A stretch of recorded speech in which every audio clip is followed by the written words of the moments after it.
Good evening, Arizona. Welcome to the Safer Dave Show at SaferArizona.com, Arizona's cannabis legalization activist webcasting network. I'm your host, Dave Wisniewski. Folks, today we're going to have a great show with a lot of good, important information about marijuana legalization in 2016. We're also going to be introducing a new topical hemp spray that's good for pain. Then we're going to be talking about NORML, National Organization Reforming Marijuana Laws in Arizona. What's their official position on the competing initiatives here in Arizona, and have the local activist groups made NORML obsolete? We're going to find out after this at the Safer Dave Show. Stay tuned. This segment of the Safer Dave Show is sponsored by Spray and Relief Topical Herbal Spray, a brand new company with a timeless mission. Spray and Relief dedicates itself to sharing holistic herbal products with all the beneficial properties of the best herbs in the world. Spray and Relief is used for pain throughout the body, including the neck, knees, hands, ankles, elbows, back, and much more. Find out more information at spray-n-relief.com. Again, that was spray-n-relief.com.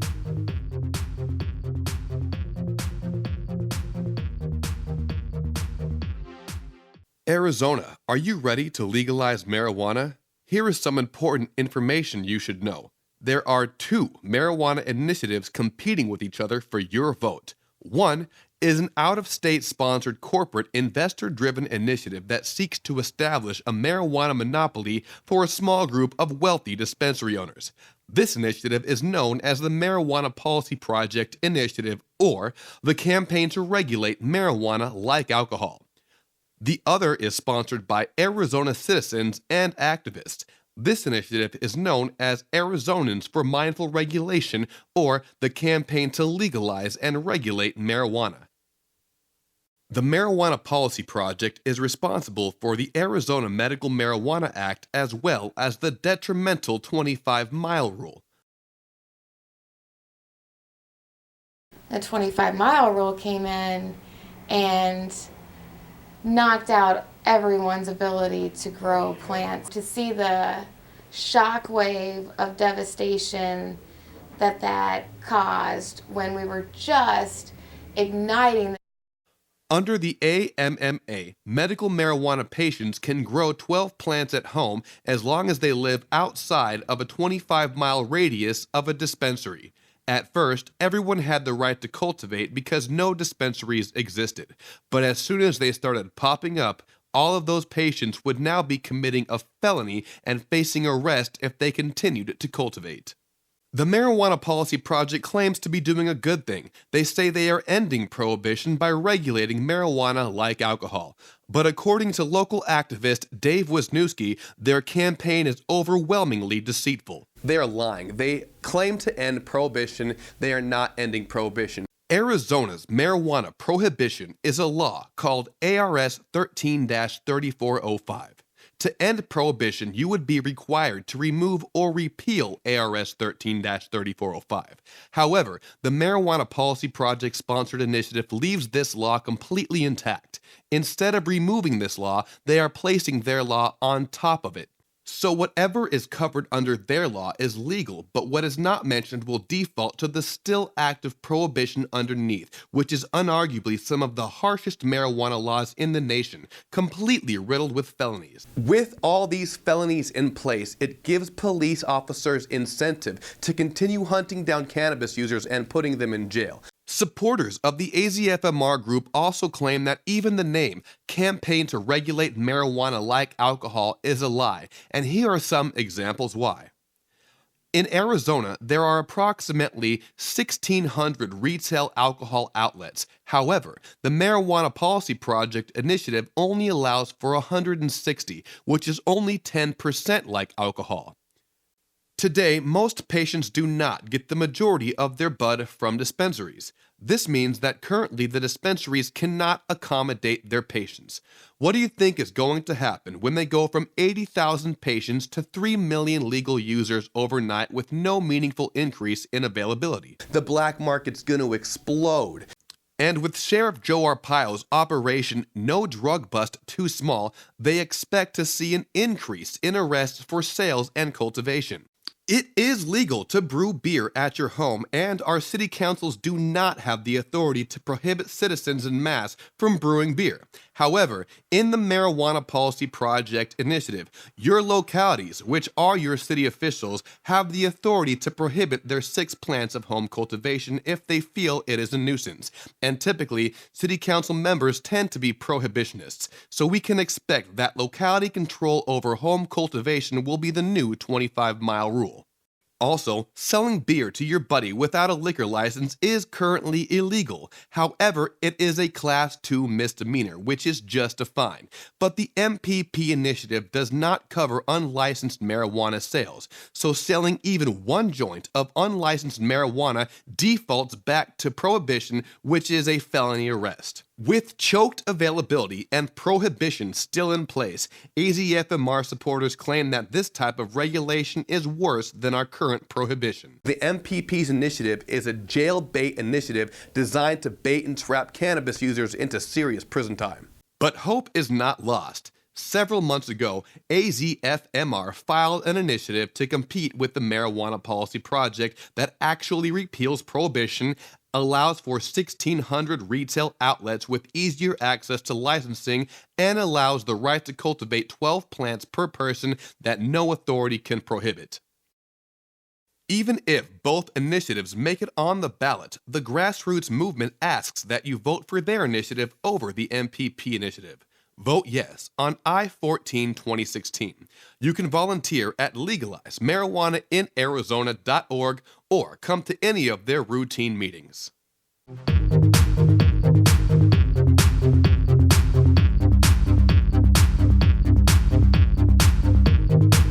Mr. Botticelli, your hands are tied on Schedule 1, but it is ludicrous, absurd, crazy to have marijuana in the same level as heroin.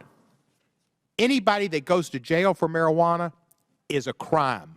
When people for possession are taking their liberties away, it's a waste of money, it's a waste of resources, it's a crime committed by our government. There is a cultural lag in this country, and this Congress is a leader in it. With all due respect, you should be listening to scientists. I understand the parents who are grieved because their child died of an overdose. They didn't overdose on marijuana. And you're listening to them rather than the scientists? Mr. Botticelli, it may go back to A Few Good Men, the movie, Jack Nicholson.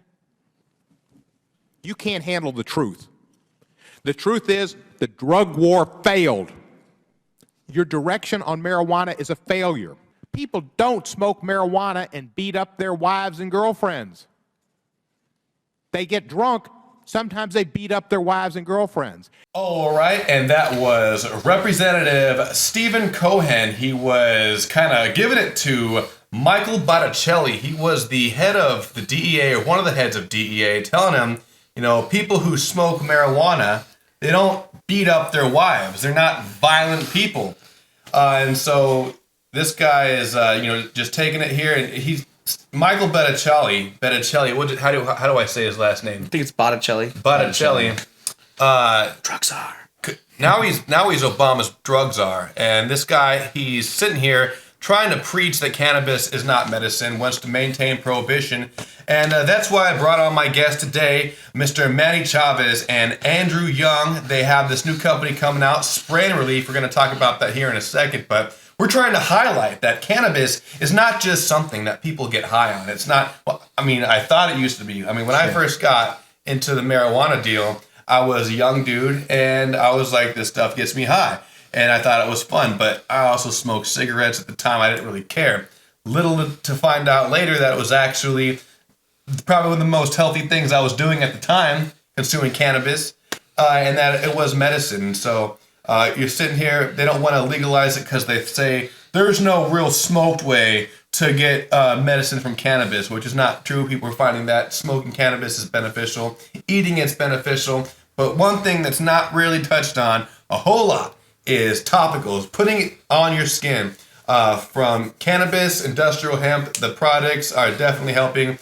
Even the clothing, industrial hemp, from what I understand, has fungus-fighting properties, and it's like medicinal clothing almost. So we're here with Mr. Andrew Young and SprayandRelief.com. So tell us, what is Spray and Relief? product? Well, spray and relief is a topical herbal liniment that's, sprayed on as an application on the skin. The skin's one of the biggest organs in your body, and it absorbs right through the capillaries and gets right delivered into the muscle type of area. It's great for inflammation. A lot of people have been utilizing it all over their body.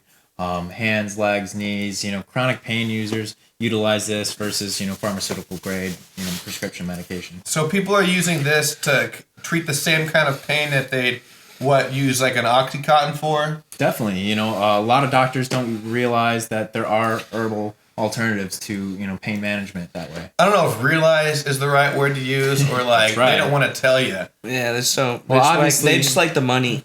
That's right. I like money. They don't want to tell you what the cheap flour is. They're like, take my expensive pill. Exactly. It's good for you. Yeah. Trust me, I'm a doctor. Trust me. Well, their belief that anything not patentable isn't profitable, but here at Spray and Relief, we really care about our customers and we want to give them the best product available for them. So this has got CBD from industrial hemp. Correct. And hemp is a form of cannabis that has less than 0.03% THC, which makes hemp products legal in all 50 states, but not every state has legalized hemp cultivation. We're working on that here in this state of Arizona. Right.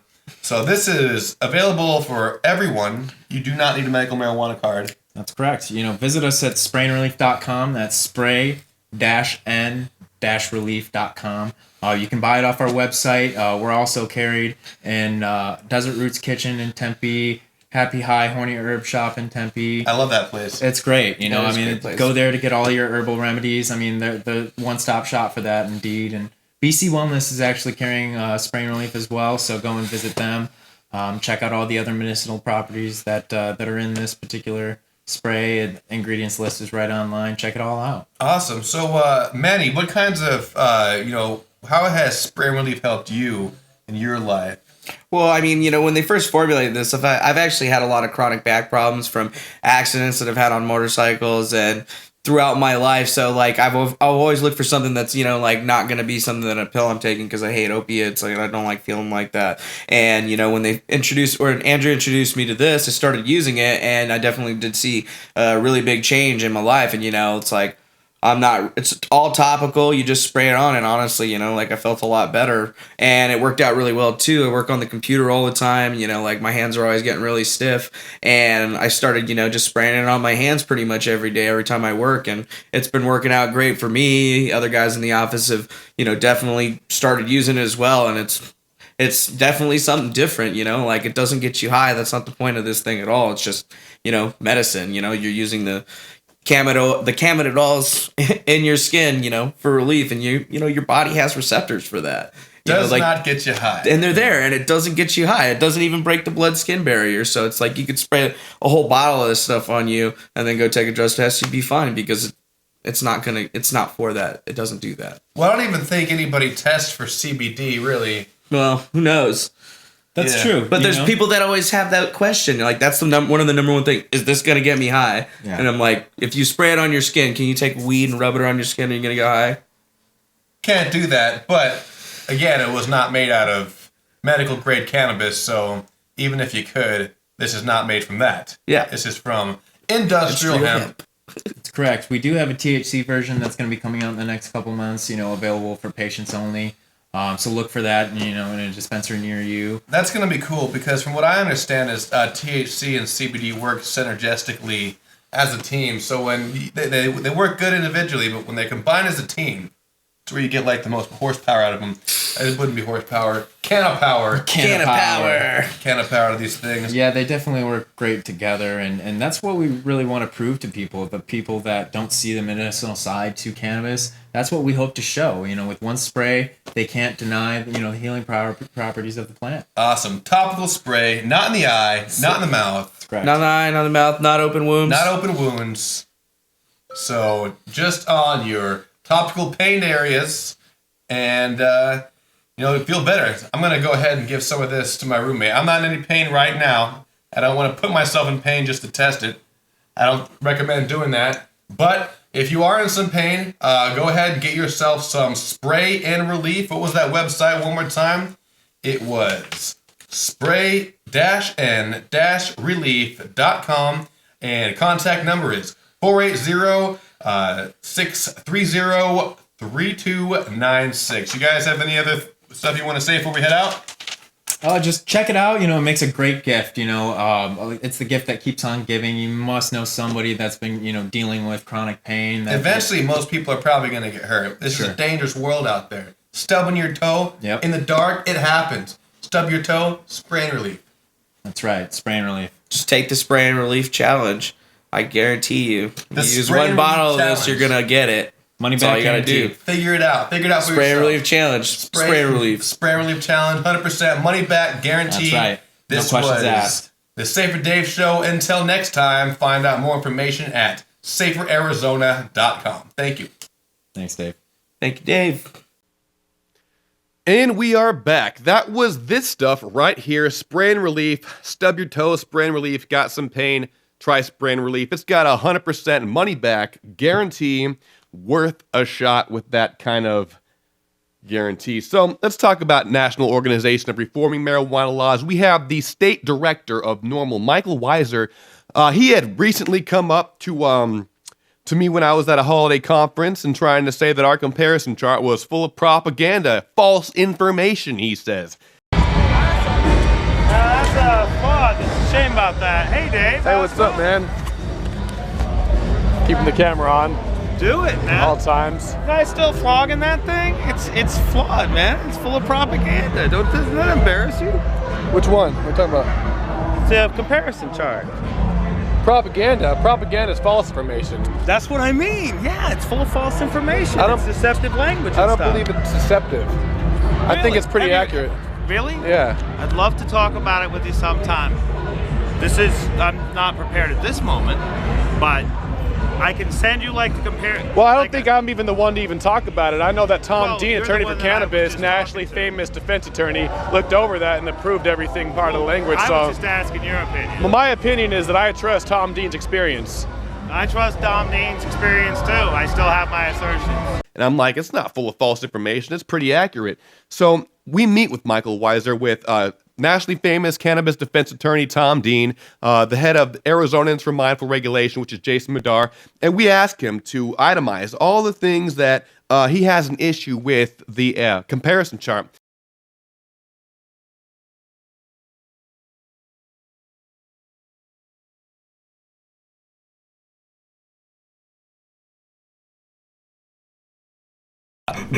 Our position is to work for the betterment of both campaigns to the extent that they would like to have assistance, and hope that we can help both get on the ballot. And I want to ask you, do you still believe that it is full of propaganda and deceptive information? I'm going to have to tip my hat to my wife, Beth Weisser, who made very clear to me that just because something is 16 parts that I have objections to, and I think there's 20 categories. 16 out of 20 is not full. The use of all caps text to dramatize words and false claims regarding Kremla on the ability of municipalities to regulate home cultivation and consumption, violator rights, business restrictions for marijuana accessories. I mean, I don't even think this is a real complaint that we're using all caps to highlight key words, to put emphasis on words that we want the reader to understand. I understand that that is a technique to impart certain information to the reader, but that's exactly what we're trying to do. For example, we capitalize words like no limit per household to emphasize that there is no limit per household, and that's one of the big differentiating factors between our two initiatives. So frankly, I mean, with all due respect, the fact that you're upset that we use all caps to highlight certain words, I don't consider that to be even a real complaint. Decriminalization is absent from MPP's initiative, and that's what we want to relay. In our initiative, in the AZFMR initiative, we completely repeal ARS 133405, which is the old marijuana laws on the books. So they're on grow rights, local government control. Those are my objections. Okay. There is a section in the localities section of MPP's initiative that says that localities are allowed to restrict the cultivation or smoking of marijuana when it is considered a nuisance to a considerable number of people. Okay. Now, the key words that are Absent from that are the words marijuana establishments.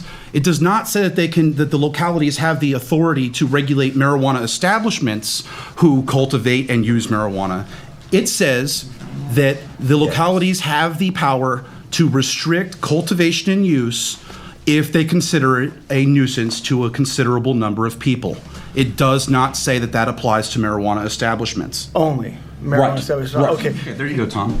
All right, so I'm looking at the MPP initiative. This is under the section 362856, page 9 of the initiative itself, subsection B3. It says that the localities may enact reasonable ordinances, those are local laws, or rules that are not in conflict with this act or with the rules enacted pursuant to this chapter, meaning that the Arizona or the Marijuana Enforcement Bureau rules. Not in conflict with this act. As long as it's not in conflict, of course, we don't know what those rules are. They haven't been promulgated yet. Mm-hmm. But it does say that localities may restrict the smoking, production, which in Arizona that means cultivation, Right.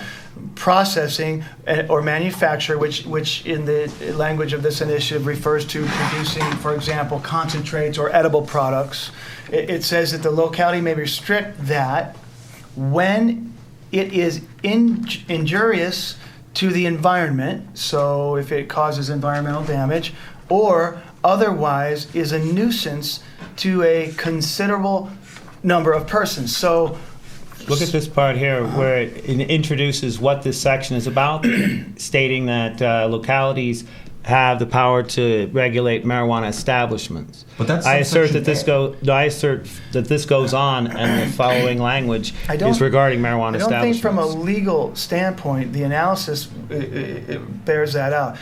This is entitled Localities, Control of Marijuana and Marijuana Products. It doesn't restrict the section to marijuana establishments. Then subsection A does clearly refer to only marijuana establishments. However, subsection B does not have that limiting language and simply says localities may enact reasonable ordinances in general pertaining to any activity.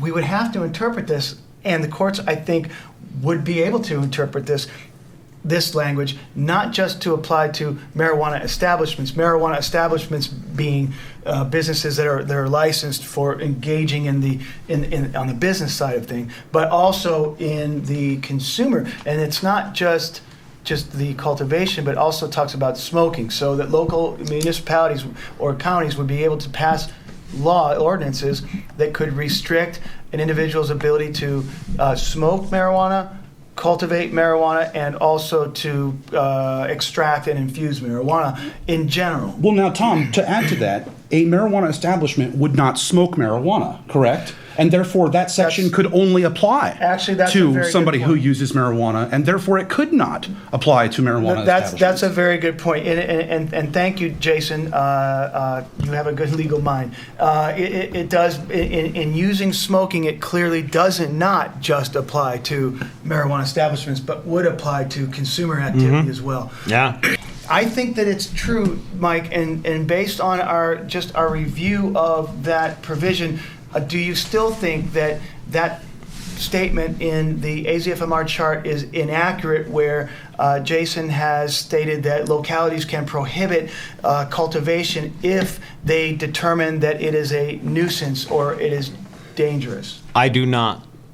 Okay. I do not object to his characterization or that interpretation, let's say. I'm sorry. Right. We have one last item, and that is protection of rights. Under the AZFMR category in this chart, it says a person who is accused of violating the marijuana law does not automatically lose the remaining legal protections under this initiative. The MPP says a person who is accused of violating marijuana law immediately loses all of the remaining legal protections under this initiative. This is a false claim. Okay. I propose rewriting the Kremlicide to read like Can you this. state why it's false? I'm doing that by reading this to you. Okay, well, all right. It's false because person does not automatically lose all their protections. Again, this becomes a 100% thing. I'm recommending that this should be rewritten to say a person who is accused of violating the marijuana law may lose legal protections under this initiative. Okay. Bill Montgomery completely disagrees with that, and so does Sheila. Everybody who's a county attorney who matters disagrees with that. Bill Montgomery has championed the idea that once you violate the medical marijuana act in any way, the Arizona you Court of immediately Appeals lose. has said that. And the Arizona Court of Appeals in Chase v. Fields 2013 said that if you violate any of the terms and conditions of the Medical Marijuana Act, you lose all of the protections afforded under that act. But that's not the way that every case gets prosecuted. People don't automatically lose these rights in every case that's being done. Well, Again, we're talking about the word do. 100%. Well, they do, though. They do. They absolutely do. If they're if a medical marijuana patient is in violation of any of the terms and conditions of the Medical Marijuana Act, then they do lose all of the protections under the act. All the prosecutors take that position, and the courts all agree with them because of that case, Chase v. Fields. Right. So if I possess, a gram over my allowable amount, then I lose all my protections under the Medical Marijuana Act. Or if I sell marijuana to another patient, I lose all the protections under the Medical Marijuana Act. I still assert. And to take that a step further, let's go right up to the point right before this. If a person smokes marijuana in public or eats an edible in public under MPP's initiative, they've now violated the law. Yes, they'll be charged with a petty offense for using marijuana in public, but they'll also receive a felony for possession of marijuana because the rest of the protections under the initiative evaporate. That's true. And so we wrote a provision to say specifically that a person who is accused of violating our marijuana law does not automatically lose the remaining legal protections under the initiative. 362866. I see. That's 362866. Okay. Subsection S. A person who is accused of committing any violation of this chapter shall not lose or forfeit any of the legal protections afforded to them under this chapter. A violation of this chapter does not render the other legal protections of this chapter invalid. Yes, that Does that cover us, Tom? That definitely does, and that, in my opinion, would make that statement there in the chart absolutely true. And based on the way that the courts have interpreted the Arizona Medical Marijuana Act, and there's no language in the MPP's adult use initiative that would change that, yes, if a person violated any term or condition of the MPP initiative, they would lose all of their protections under the act. Well, let me give you an example. The law currently says that you cannot possess your medical marijuana on a college campus. What happens if you do? What happens if you're a licensed medical marijuana patient and you end up possessing your marijuana on a college campus? Well, ask Andre Maestas, you'll be prosecuted with a felony despite that. So that means that under the adult use initiative, if a person was caught vaporizing or eating a marijuana cookie in a public place, then they would be prosecuted with a felony possession of marijuana. Yeah. Definitely, that would be a correct statement. It's in this spirit that MPP's initiative is truly the bait. It is the free cheese in the mousetrap. Colorado has had decriminalization for years. Arizona would be the only state to try and go from felony to legal overnight while still leaving the felony criminal penalties in place alongside legalization. Now, again, we have to consider the political landscape on the ground here in Arizona when we decide whether or not MPP's initiative will actually make sense if we implemented it. And the answer is, we know that they are more than willing to circumvent legalization to further their war on the marijuana users. And so in Colorado, if they tried to circumvent legalization, what are they going to give people a bunch of misdemeanors? In Arizona, there's a serious financial incentive for law enforcement to continue to circumvent these legalization bills unless we put misdemeanor penalties in instead of the felony penalties. Why are we subjecting marijuana consumers to the interpretations of law enforcement? Let's write something in the initiative that clearly says that they can't do it. Well, we've gone over this. It's very important. You foreclosed that ambiguity. Right. And if we know anything from ambiguities in the Medical Marijuana Act, they are almost always interpreted against the consumer. Right. Agreed. So, we learned a lot of stuff, and I think there was a few things that Mikel had to correct on his own chart as well, bringing it in. That's accurate. I withdrew my statement about the medical marijuana program. I backed away from my statement about the regulation of marijuana accessories. How about localities' control over banning growing, banning home grows? Do we agree on that?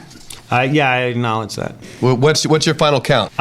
For my original 16 oppositions, I'm down to 10. And out of those 10, how many of those involve what you feel are false claims? The one using the word mandatory. This segment of the Safer Dave Show is sponsored by Spray and Relief Topical Herbal Spray, a brand new company with a timeless mission. Spray and Relief dedicates itself to sharing holistic herbal products with all the beneficial properties of the best herbs in the world. Spray and Relief is used for pain throughout the body, including the neck, knees, hands, ankles, elbows, back, and much more. Find out more information at spray-n-relief.com. Again, that was spray-n-relief.com.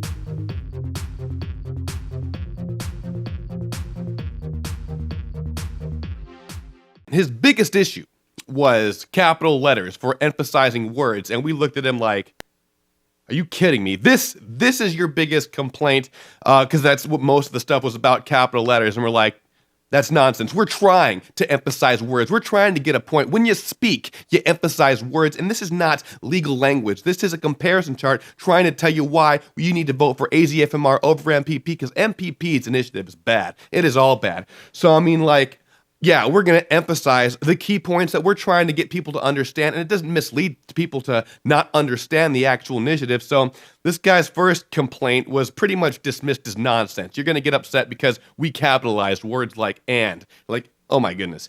So anyways, that pretty much knocked out everything out, except for a few things. He came up and he was trying to say that... what was it?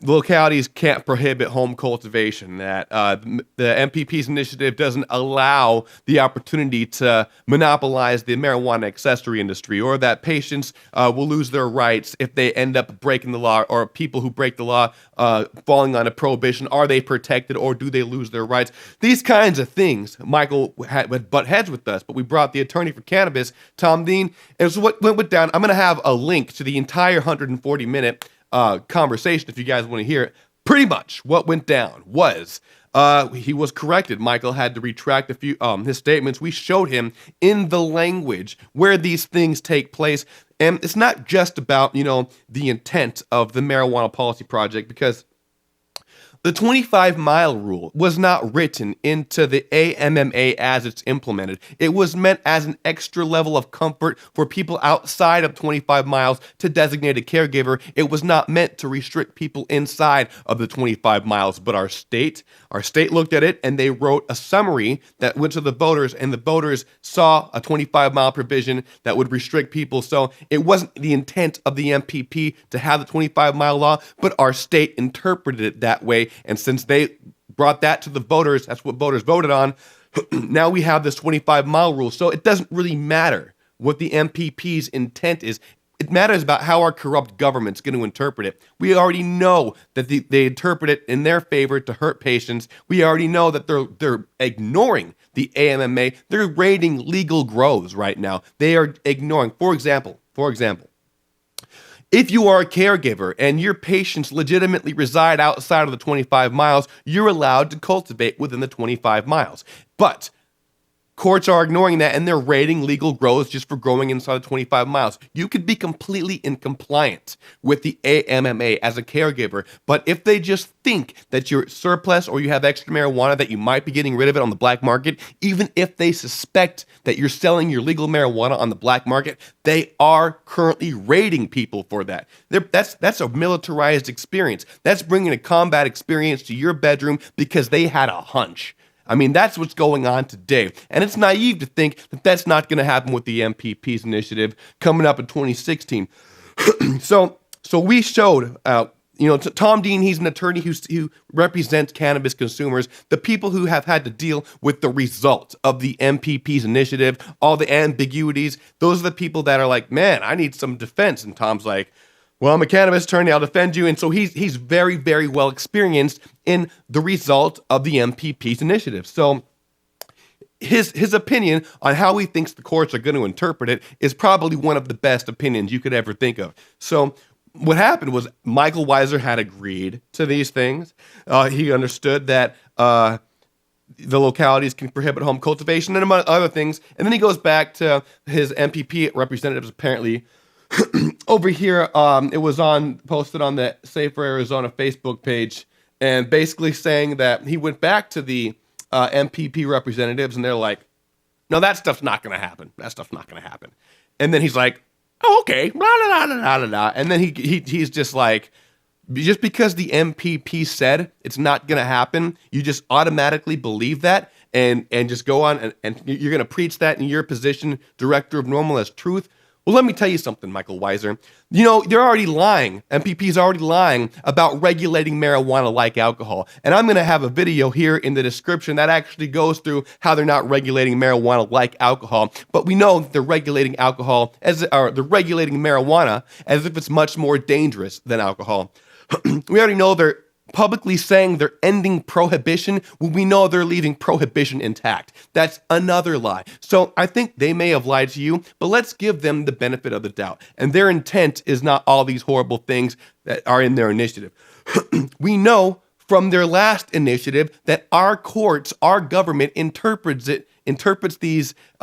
their initiative to harm patients. They interpreted it to give us the 25-mile law. They're going to interpret locality control over banning smoking and home cultivation. They're going to interpret it as it's written, and it's written in a way to where you can interpret it. Localities have the authority to prohibit home cultivation. And you agreed to this, and you're just saying because MPP said, no, that's not going to happen. That's not going to happen. That's not going to happen. They told us those same kinds of things before the AMMA, things we were concerned about, that we were tripped out about before the AMMA we were told weren't going to happen. They happened. We're at that point again where they're telling us all this horrible stuff's not going to happen. It's okay. Just trust us. Just trust us. We love you. This monopoly is because we love you. We're going to set up all these felonies because we love you. No. This is a corrupt initiative. And to just blindly accept what they're saying as, you know, what's not going to happen is naive, and it's damaging. Because if you went around like before, the AMMA saying, 25-mile rule is not going to do anything. They're not going to be able to prohibit home grow. If you were to say that back then and people believed you, and now people who believed you have had their rights taken, you helped contribute to that damage. You would have helped contribute to people who have gotten raided. That's not good. That's bad. That's damaging to our community. So I'm telling you, if you're going to be sitting here just taking their opinion as word and not heeding the advice of people who've actually dealt with the results of the MPP's initiative, you're being a Judas goat and setting people up for the slaughter. And that's something we should not have in our community, especially in the position of the Director of NORML. So I don't know what you got to do, man, but I don't believe that what you're doing right now, trying to just say, oh, what the MPP says is going to happen. We understand it's how our state interprets the laws. And if you're not going to say, hey, our state can interpret these laws this way, I understand the MPP saying this, but they said the same kinds of things before the AMMA. It's possible, very possible, that they're going to interpret it in a way that's going to ruin people's rights. You got to be putting that information out too, because that's what's going on today. And if you're not putting that information out too, I'm going to have to ask you to step down from your position of Director of NORML, because just going around taking their word for it and saying that is truth is going to damage our community and movement. It's going to hurt people. It is going to hurt people. So take a good look at what you're doing, where you're standing, and are you on the right side? You're supposed to say neutral, but what you're saying definitely has an influence over people. So understand what they're saying and real world applicability of what's going to happen. So I'm going to take a quick break, and we're going to come back. We're going to talk about some other great stuff here in the Arizona cannabis legalization movement. Stay tuned.